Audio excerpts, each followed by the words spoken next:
Ya, Sí, ya estaba grabando. ok, ya va. Vamos a leer el mandato y luego comenzamos a hablar de lo que conocemos. Dice, analizar y debatir en grupos sobre la placenta, su origen embriológico, función y en una placenta de término, sus características generales, diferencias en barrera placentaria a término y en primer trimestre. Origen y problemas del cordón umbilical, apneo. Ok, yo voy a iniciar. Bueno, como ustedes sabrán, el proceso de fecundación es bastante conocido en la sociedad. Un espermatozoide se fecunda con un óvulo, la trompa de falopio, posteriormente el embrión desciende hacia el útero desde que consigue ser implantada en el endometrio.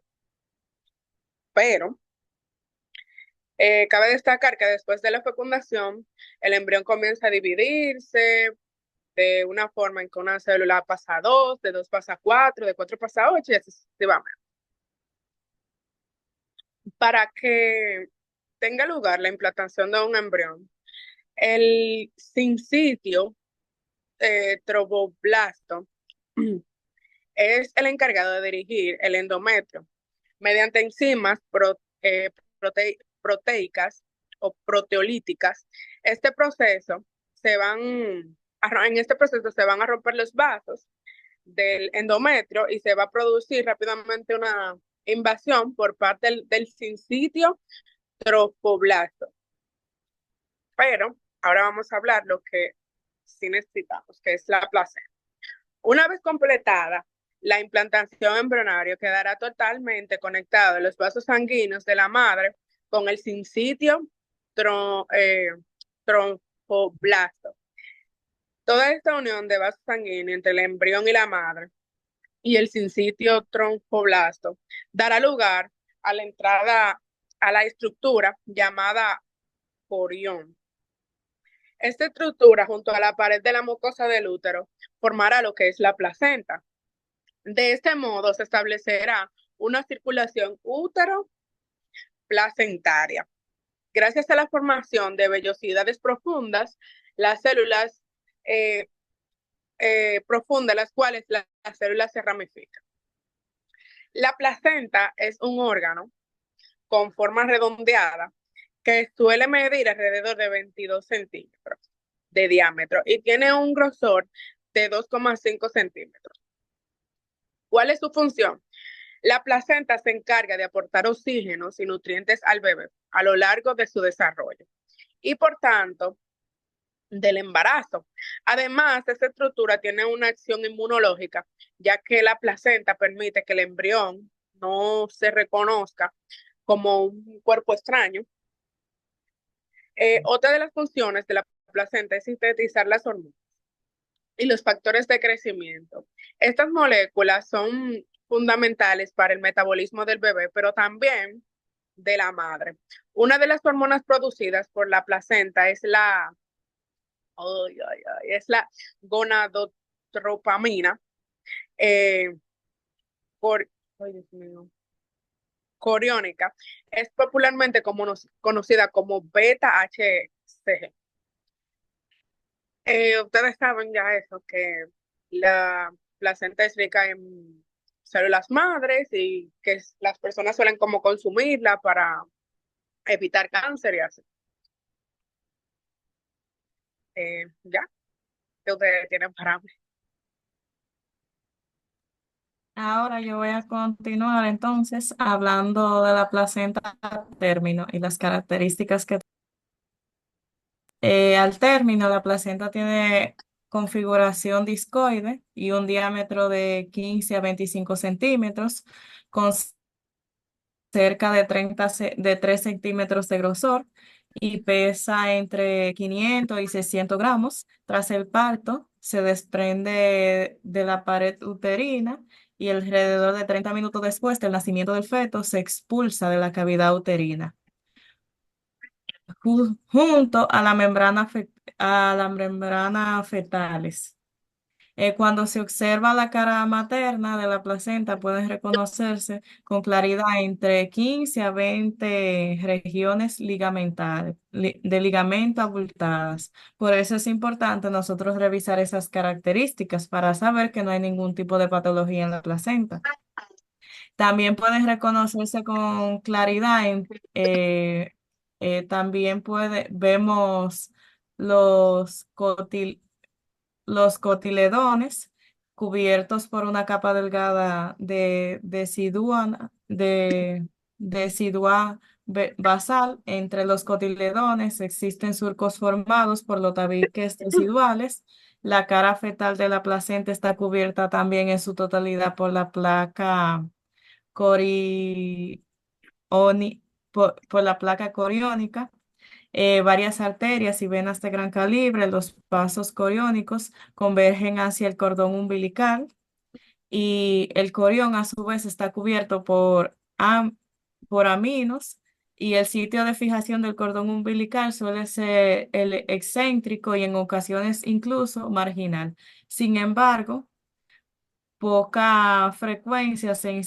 poca frecuencia vamos a ver que se inserta en las membranas coriónicas fuera de la placenta de inserción valentenosa.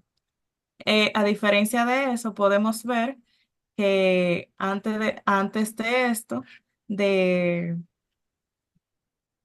la placenta término, vamos a ver varias características. Por ejemplo, en la estructura de la placenta al inicio de los 4 meses, la placenta tiene dos componentes: una porción fetal formada por el corión frondoso y una porción materna formada por la decidual basal.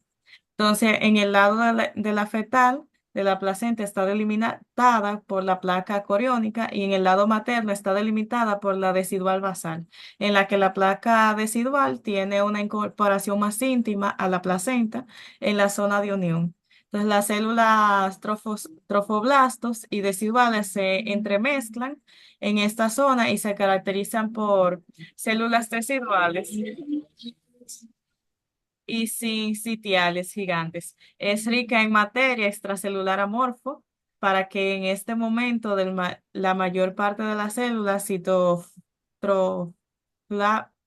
citrofoblastos se ha degenerado.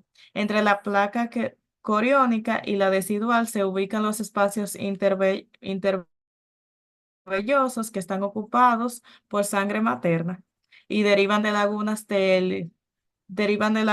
y están cubiertos por sitios de origen fetal. Las vellosidades arbóreas crecen hacia el interior de las lagunas hemáticas e intervellosas.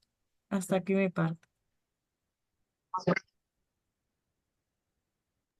Ok, continuando con lo que estaba diciendo, compañeros, bueno, me gustaría aportar que en ese caso, casi siempre, en promedio, la placenta mide lo que es. Eric. mm, ¿No me escucha? Sí, ok. Que aportando a eso, la placenta casi siempre mide lo que son de 15 a 20 centímetros. Y claro, de Sí, te grosor estamos escuchando. Dime, Lady. Ok, aproximadamente de 2 a 3 centímetros en su centro. Pero yo les voy a hablar más de lo que es el origen del cordón umbilical, y el origen del líquido amniótico y los problemas que encontramos asociados a esos dos. En el caso del cordón umbilical, el cordón umbilical se va a formar de lo que es a partir del pedículo, donde su fijación lo que hace es que se une el embrión con el corión, donde este va a tener, este se va a encontrar en etapas tempranas del desarrollo embrionario. Ese pedículo lo que hace es que contiene alantoides, que son vasos sanguíneos en pequeñas porciones de la cavidad vitelina, que durante todo el crecimiento del feto lo que hacen es que se alargan y a los vasos sanguíneos, que son dos arterias. Tenemos las dos arterias umbilicales y la famosa vena umbilical.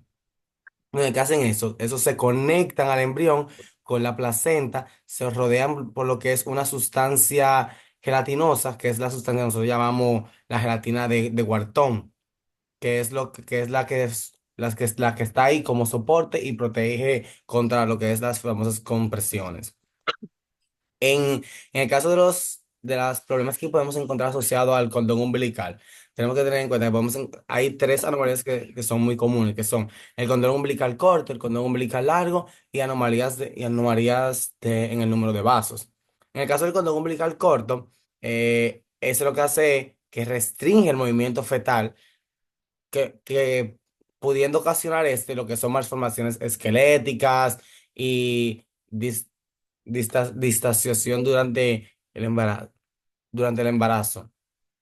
En el caso del cordón umbilical largo, se asocia a lo que es un mayor riesgo de nudos verdaderos enredados alrededor del cuello del bebé, que son circular del cordón, y compresiones, lo que puede comprometer a lo que es la circulación sanguínea del feto.